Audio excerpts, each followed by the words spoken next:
hey, I'm your boyfriend and I actually don't have a real relationship and you're all my girlfriends, all those millions of you.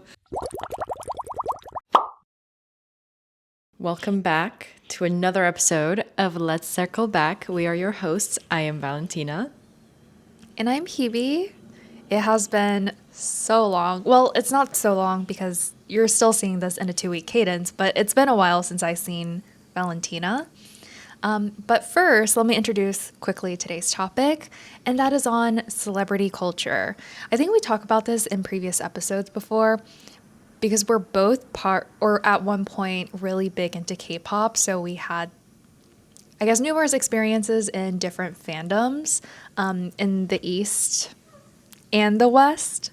So we thought this would be a really fun episode to do and share kind of our perspective on where celebrity culture is going.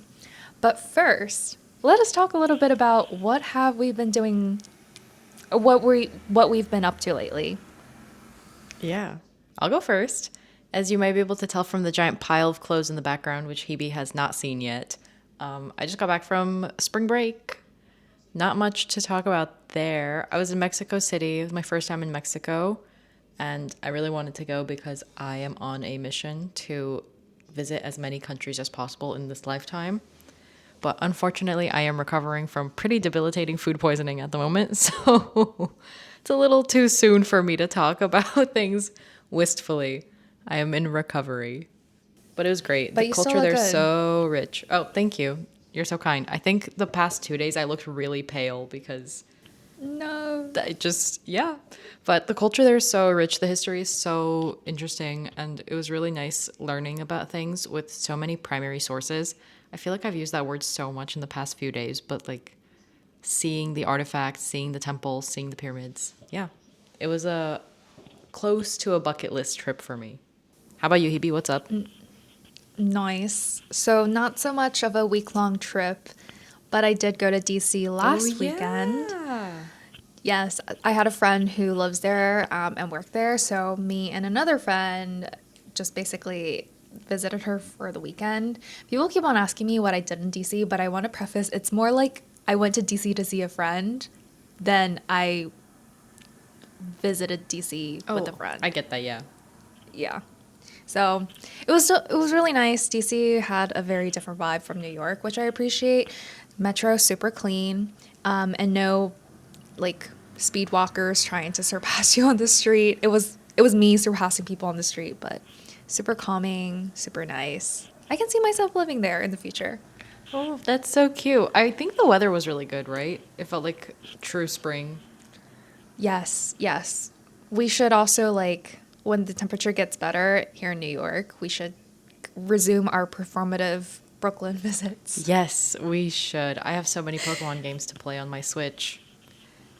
Yes, at a cafe while we drink matcha. Exactly. With a book. Okay. Well, that out of the way.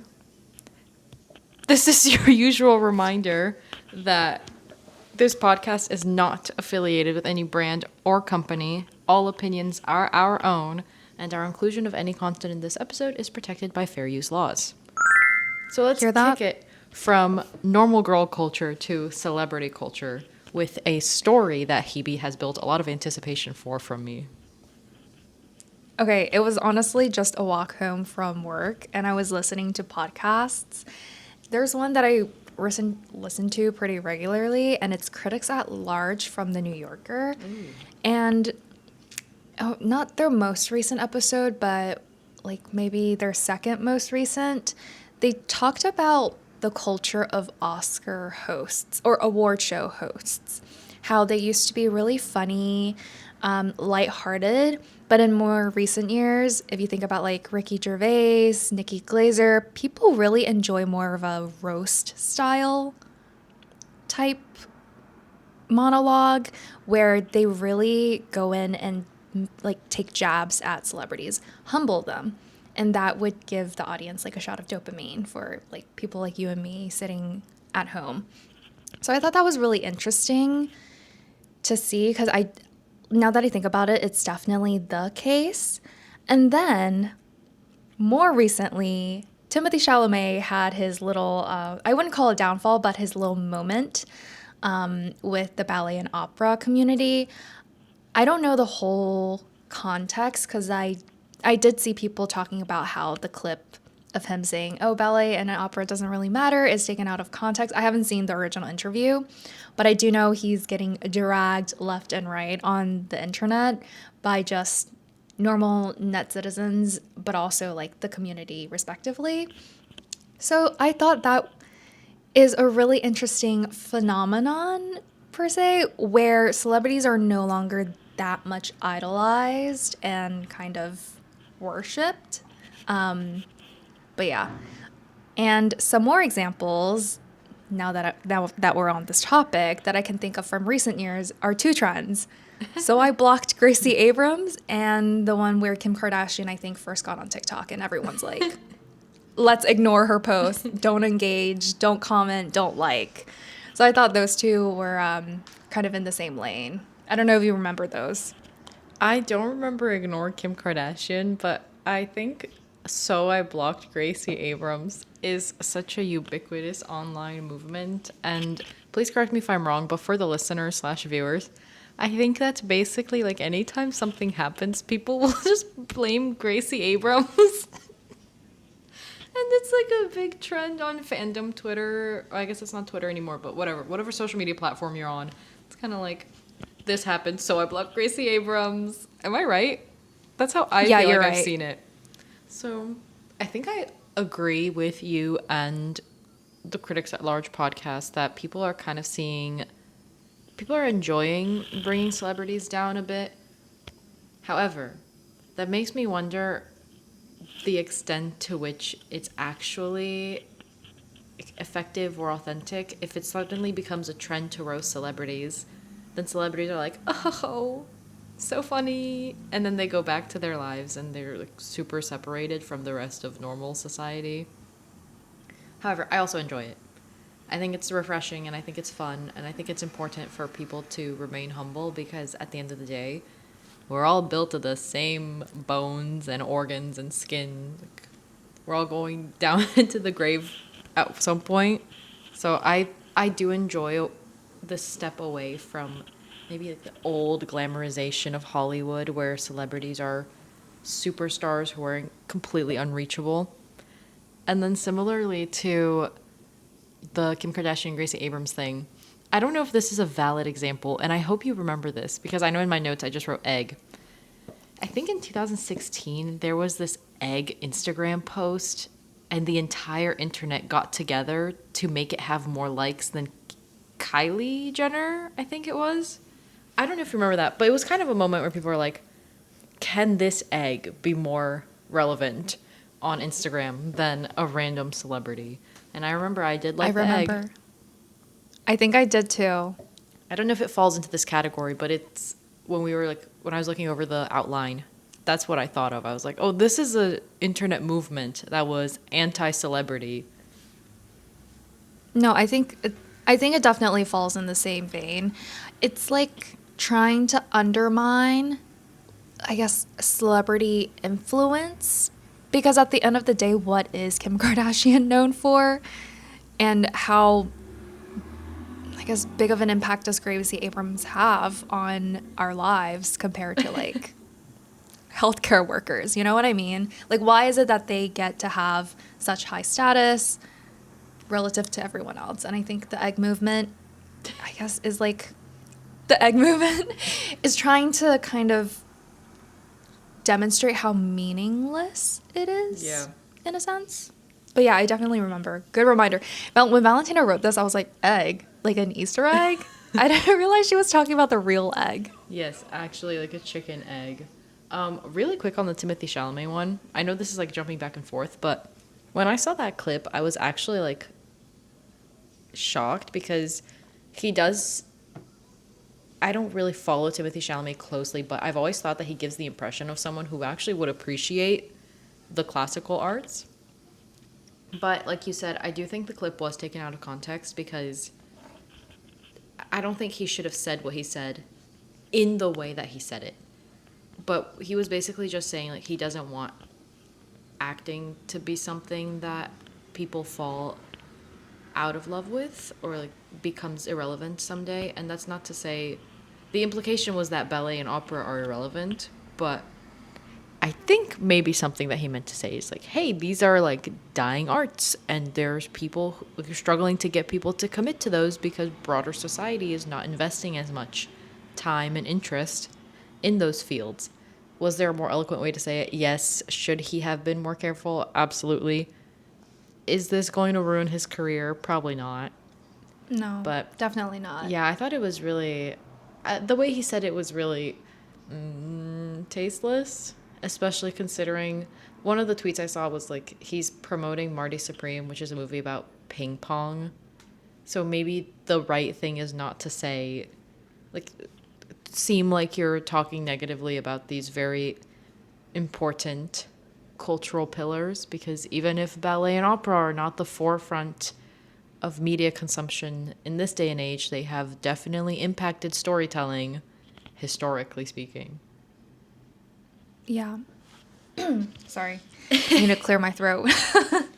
No, completely agree. I think what he was trying to say is something along the lines of it's so easy for like film to get funding, whereas art forms like ballet and opera, it's harder. Therefore, they're dying. But again, he could have said it in a better way. Yeah. Which, I don't know how to transition to this next part, but I do think maybe in a sense this whole Timothy Chalamet situation, plus Gracie Abrams, plus Kim Kardashian, and everyone that's on our doc, it's kind of showing how celebrities are no longer this mysterious, distant figure that you only see in Hollywood movies. I have Nicole Kidman and Leonardo DiCaprio as examples. Like, I know everything about Nicole Kidman in terms of the films that she's been in and just one part of her personal life, and that is with Tom Cruise. That's it. I don't know anything else about Nicole Kidman and her views on opera and ballet. Quite frankly, I haven't even seen her in an interview in so long. And Leonardo DiCaprio as well, aside from his very problematic choice of girlfriends that are low-key encroaching on that dangerous line, Leo. But also in Nikki Glazer's roast of him, it's like we don't know anything else about Leonardo aside from his girlfriends.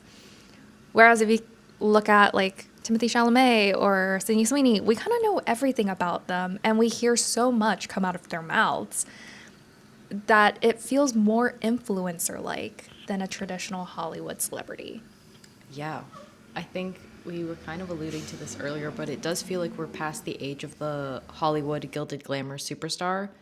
And now the line of who or what is a celebrity is becoming increasingly blurred. And I think some of the other examples I thought of when Hebe prompted this was like Brad Pitt and Angelina Jolie.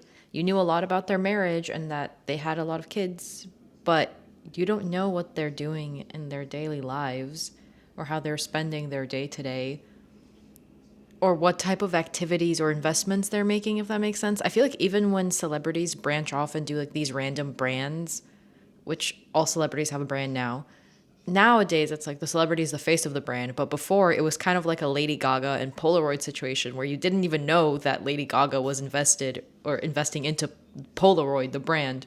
So I hate to see it, but also it's kind of, actually, I don't know if I would say it's nice. It's definitely different. I don't know how I feel about celebrities blending into influencers and how influencers are now getting put onto similar pedestals as traditional celebrities, but not taken as seriously.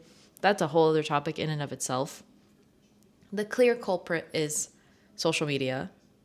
We will always tie back to this point. I feel like social media is to blame for so much of what happens in our modern day-to-day lives, but with the rise of social media comes the rise of like, hey, this is my photo dump from my vacation or from my movie premiere tour, or hey, like this is my story, like this is what I ate for breakfast, this is me hanging out with my friends. And now all of a sudden you know who, like which celebrities are in which social circles, and you see all of that.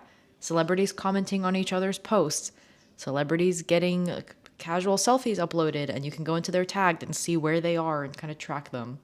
There's a Definitely way less of a boundary between normal people and superstars. For sure. And if you think about some of the old Hollywood superstars, they don't even have social media. Whereas, okay, I'm going to use Timothy Chalamet because he's like on that pedestal right now. But not only is he really active on his own social media, I see him on other people's social media. He was literally on Drewski the other day to promote Marty Supreme, and we'll get to this later, but like he's even in China selling tofu. Like he's That was everywhere. crazy. I can't wait to talk about that, but yeah. Yes. And I think this shift also comes with some downside, which is overexposure. Maybe the reason why we're actively campaigning against Kim Kardashian, Gracie Abrams, is because they're so overexposed for no reason. Like, do your music, sell your skincare, clothing brand, instead of being everywhere. And I saw a reel not too long ago talking about Zendaya's upcoming kind of schedule, because I do believe she has a lot of projects coming out in 2026. And they're predicting that because she's going to be overexposed this year through film, through red carpet, through press tours, that there's most likely going to be a hate campaign against her, just at least for a little bit. Yeah, and that actually, I hadn't thought about this before, but it's kind of interesting how when something works, the industry will kind of spam it. Because I don't, do you know McKenna Grace? Yes. I was going to say, she's been in the acting industry since she was like a tiny child. She's been in every franchise, played the younger version of every famous blonde actress ever. But over the past year and continuing into this year, she is in so many films as herself, as not as the younger version of anyone, not as a side character, as a main character. And I'm pretty sure people are soon going to start the McKenna Grace hate train just because they're all of a sudden like, where did this girl come from? Industry plant, blah, blah, blah. As if she hasn't been building her like portfolio for like a decade and a half. But I think I'm almost prone to this mindset too, where when I start to see one specific celebrity in every movie, I'm like, do new actors exist? Why are we like using only the same roster? I think South Korean television is also prone to this. I feel like it's like the same 6 actors leading every K-drama. Although I know sometimes it's a contractual thing. Maybe they have a partnership with Netflix or a streaming service, or they're in like a film production studio. But I'm like, oh, should we space out our talent so that people don't get sick and tired? Or do we take advantage of their fame and put them in everything before people get sick of it? Interesting.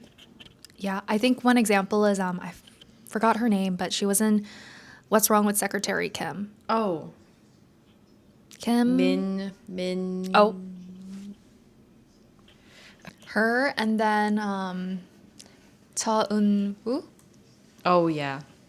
He's also in everything, and I think it's hard because then characters bleed together, and I just can't. I can't like separate different dramas because they're at the face of basically everything.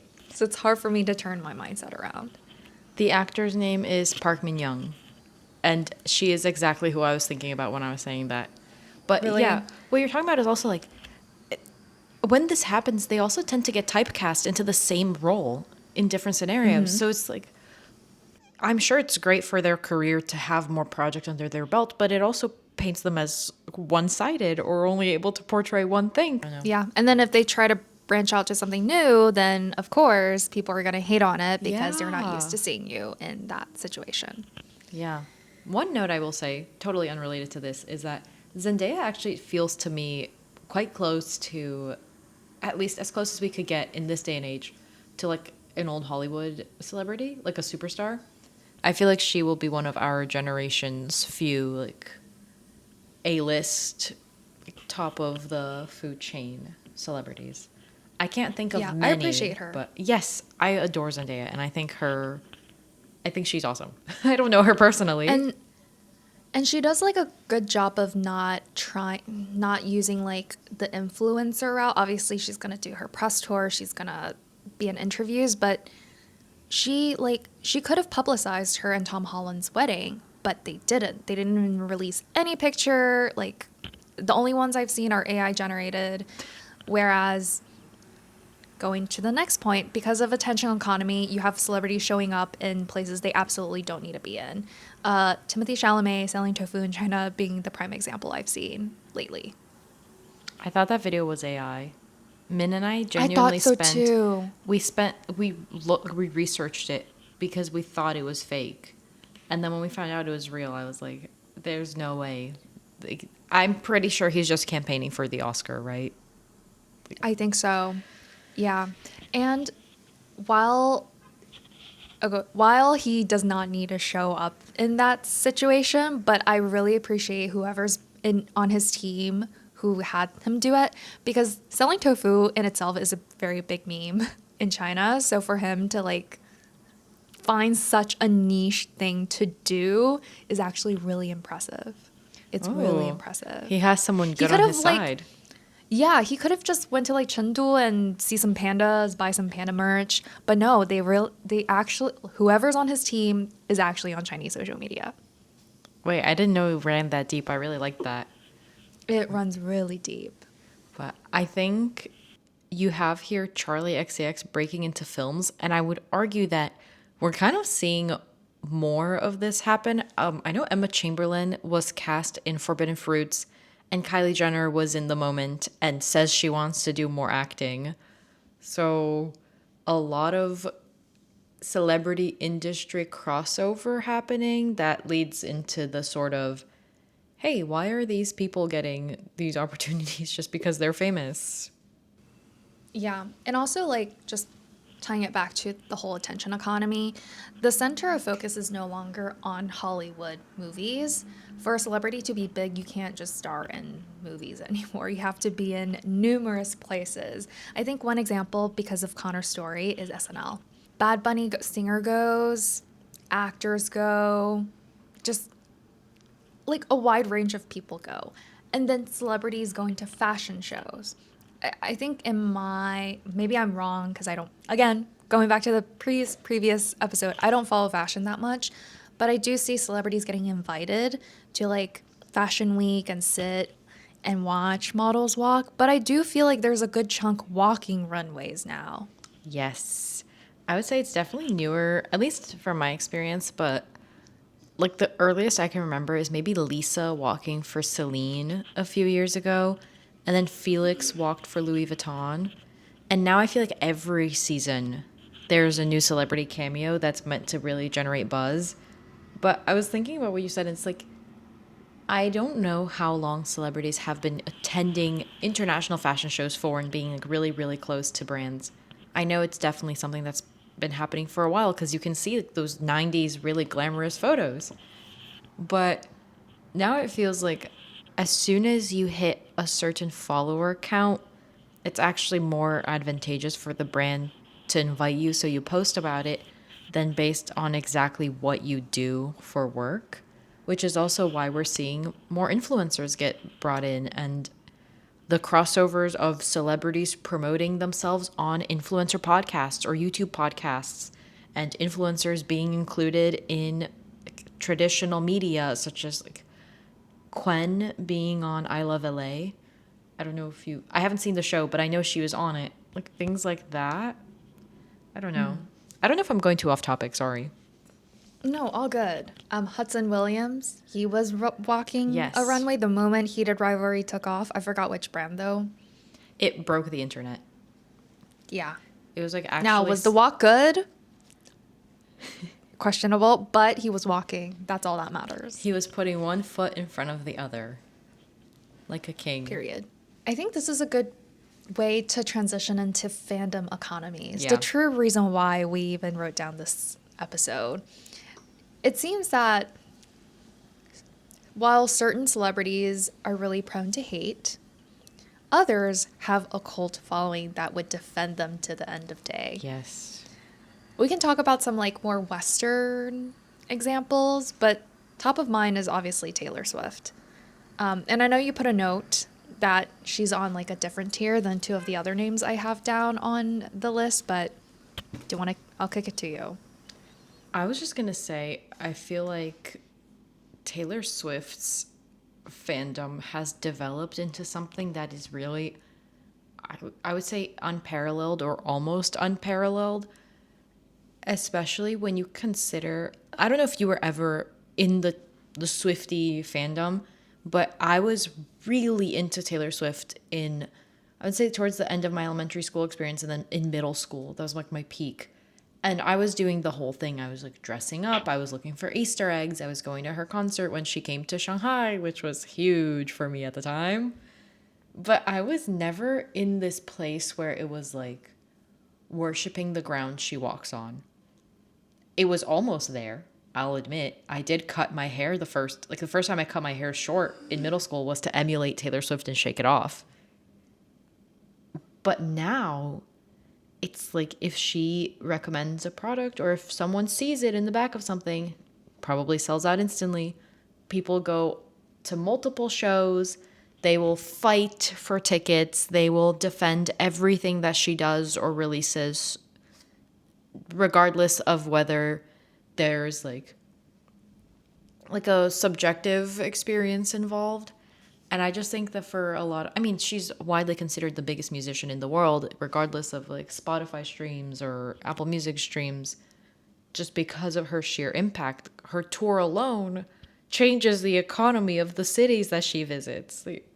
It's sort of a superhuman effect, I think. Yeah.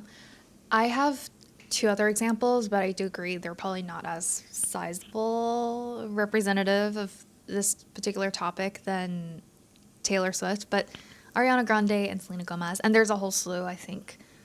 Nicki Minaj. Yeah. The Barbs, Beehives. They all kind of rally behind like one particular celebrity and will fight to death to defend them. I just think it's really interesting how they can have that following, whereas maybe some other celebrities don't. Like they have more of a polarized reception instead of like this, okay, I've seen your film, next type retention. I don't know exactly what leads to that, and pardon me for jumping around a little bit, but I wonder if it is a little bit driven by parasocial relationship culture. Because I was thinking about it. Ariana Grande used to be really active on Snapchat and Twitter and like interacting with fans. Taylor Swift was a Tumblr girl, interacting with fans all the time. She was like your girl next door. Used to bring fans backstage at every show to like spend an hour with them and meet them like, casually. And then you think about things like BTS, Justin Bieber, and One Direction, and how they always marketed towards, not always, but especially on the Justin Bieber and One Direction side, marketed primarily towards younger women, sort of like the, hey, I'm your boyfriend, and I actually don't have a real relationship, and you're all my girlfriends, all those millions of you out there. Yes, polyamorous relationships. Yes. And I wonder if that's the root of these like ride or die fandoms, because for people who don't know, and I think we might have talked about this in the K-pop episode, BTS fans will dox you if they disagree with you. Like, or if you like, specifically if they disagree about something that you said, or if you said something offensive about BTS, it's like, don't say that. Not that you should be saying anything offensive anyways, they're just people, but like, it's serious business. Yeah, I agree. So parasocial relationships, definitely a factor. I also wonder if it's because, bringing back one of our favorite words, community building. A lot of them, people could probably follow from a very early stage. So thinking about the long career Taylor Swift has had through her multiple eras, from teen to adulthood, kind of following her through all her romances, her heartbreaks, and really like resonating with that. Same thing with Ariana Grande. She was on TV since a very young age, and now I guess fans even feel like they're building the Rem beauty brand with her. Same thing with Selena Gomez. Although obviously Ariana and Selena are not at the tier level of Taylor, but I do feel like they have very passionate following. Yes. What, Selena was like the most followed for a while? Yeah, for a long time. And she's Yeah. still up there.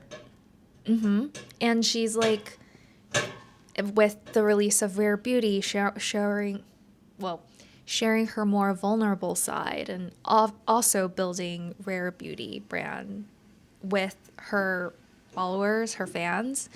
So I think that might also be a factor. If you think about BTS, people who've been around since their piss poor days are probably some of the strongest advocators of them. And I think, again, also jumping around, Asian entertainment does a really good job of fostering this community, which ultimately leads to parasocial relationships, is making fans feel like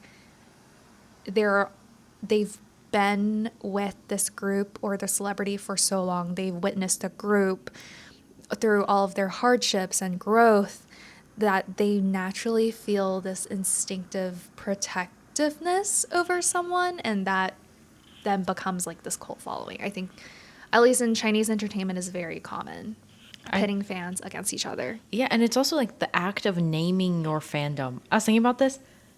Is there a name for Timothy Chalamet stans? Is there a name for Michael B. Jordan stans? Like, that's not really a thing, right? Mm-hmm. But you get someone like a Swiftie, and then suddenly, like, boom, that's your in-group. There. Yeah. Back to our Psychology 101 roots. There it is. Like, that's all you need to do. And suddenly you have this set group of people who you can identify with, and you can immediately identify those people you don't want to be with. Here I am, a Swiftie. Oh, those are the Ariana Grande stands. Boom, blocked. Like, oh, boom, you're not with us. Like, something like that, where it's like really extreme. And K-pop does this too. In fact, I think in K-pop especially, it's like the second a group is formed, the company makes a fandom name, or the group makes a fandom name. And then it's like everything from then on out is here's group and here's fandom. You're connected. You can't have the group without the fandom. There's always like fan service and things given from the artist to the fans to make them feel like it's a collective project instead of an artist and a consumer experience. Yeah. Oh my God, they even film videos to reveal your name. They even incorporate fan chants into K-pop songs so that you can also sing along when they perform. Oh my God, this is crazy. I also put in influencers, since we talked about how traditional celebrities bleed into influencers. I think, going back to YouTube, same feeling. You watch these influencers go from 0 followers to mega stars, like Emma Chamberlain. I remember her early days on YouTube when she did videos with like the Dolan twins, James Charles, to now seeing her on big screen. I think that could also have the same effect, just witnessing someone's growth.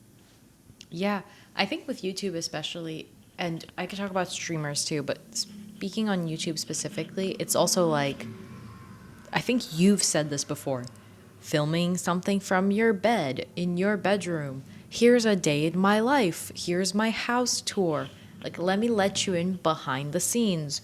Whereas with a traditional celebrity like an Angelina Jolie, you see her at her movie premiere or you see her at a photo shoot. With a YouTuber and the rise of YouTube culture, it's like, let me take you into my house. Like, there's no boundary for privacy. Suddenly it's like, oh, hey, we're all friends, because at this time of the week, you know I'm going to upload a video where I'm talking into the camera. So it looks like I'm talking directly to you, telling you funny stories, personal information, my background, what I did this week, like my schedule, what my favorite things are in this city.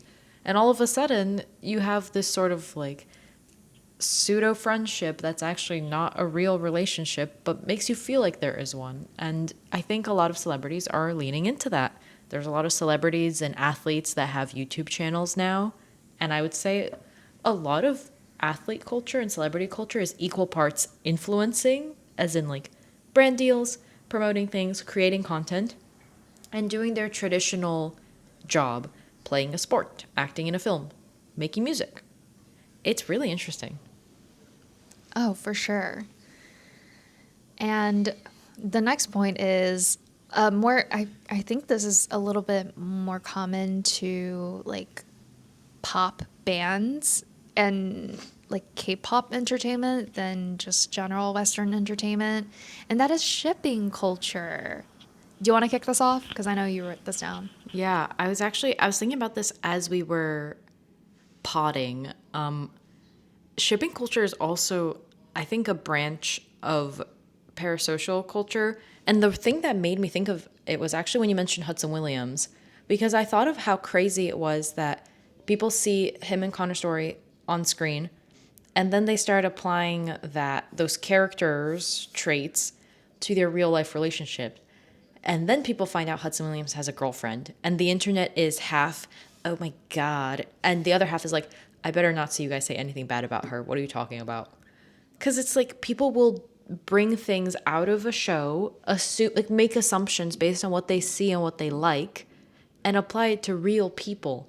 Like Hebe said, in pop groups or bands, this is especially present because the group members they're usually quite close because they spend so much time together. People will start reading into their interactions, and at some points, they will ruin entire friendships, such as Louis Tomlinson and Harry Styles from One Direction, who basically had to quit their relationship, like their friendship, when people took shipping too far. So it is just something I wanted to bring up because I haven't thought about shipping culture in so long. Yes. And I guess more so on K-pop, but also in Asian entertainment.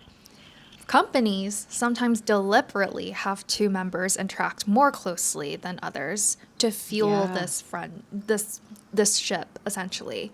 I know this is in China. Whenever like a project is being promoted, especially if it's romance, they would try and get the male lead and the female lead to do more intimate stuff when they're on camera outside of filming, so they could like continue to fuel this ship and get more publicity in media.